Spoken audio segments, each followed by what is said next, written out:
মানে ৭১ সালেও কিন্তু ৭১ সালের গণহত্যার সমর্থক হিসেবে, গণহত্যার সহযোগী হিসেবে বাংলাদেশ ইসলামী ছাত্র শিবির, ইসলামী ছাত্র সংঘ নামে তাদের গণহত্যার সমর্থন চালিয়েছেন এবং গণহত্যার সহকারী হিসেবে পাকিস্তানিদেরকে সহায়তা করেছেন।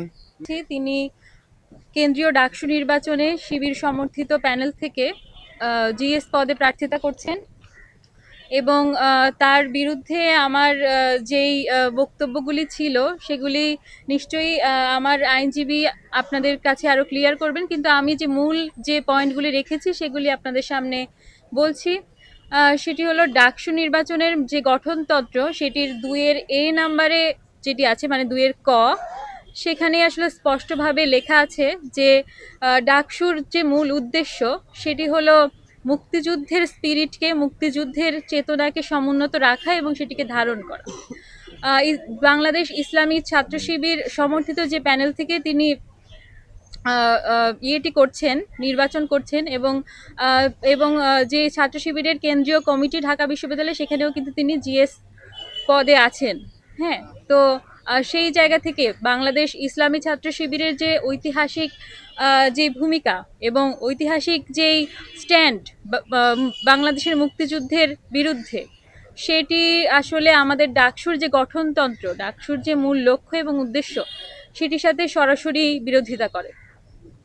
এবং আরও যদি এভাবে বলি, আরও যদি বাংলাদেশ ছাত্র শিবির নিয়ে বলতে যাই, বাংলাদেশ ইসলামী ছাত্র শিবিরের যেই গঠিত কিন্তু বাংলাদেশে হয়নি, সেটি আসলে ৭১-এর আগে তারা হচ্ছে বাংলাদেশে এটি পশ্চিম পাকিস্তান থেকে পরিচালিত হতো। পূর্ব পাকিস্তানে এটির উইং সেটি খোলা ছিল, মানে পূর্ব পাকিস্তানে সেটি ইসলামী ছাত্র সংঘ নামে পরিচালিত হতো এবং পরবর্তীতে মানে ৭১ সালেও কিন্তু ৭১ সালের গণহত্যার সমর্থক হিসেবে, গণহত্যার সহযোগী হিসেবে বাংলাদেশ ইসলামী ছাত্র শিবির, ইসলামী ছাত্র সংঘ নামে তাদের গণহত্যার সমর্থন চালিয়েছেন এবং গণহত্যার সহকারী হিসেবে পাকিস্তানিদেরকে সহায়তা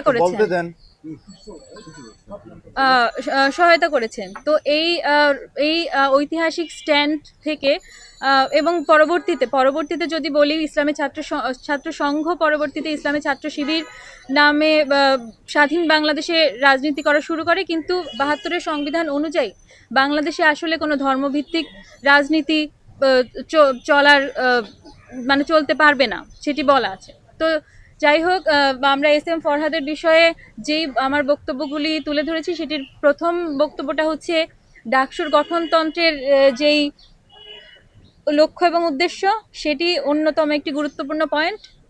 এবং অন্য যেটি আছে সেটি হচ্ছে এস এম ফরহাদ, তিনি যেখানে পড়াশোনা করেন, গবেষণা এবং সমাজ কল্যাণ ইনস্টিটিউট, সেখানের যে ছাত্রলীগের পদ ছিল, ছাত্রলীগের কমিটি ছিল, সেখানে তিনি কিন্তু যুগ্ম সাধারণ সম্পাদক হিসেবে সেই কমিটিতে বহাল ছিলেন।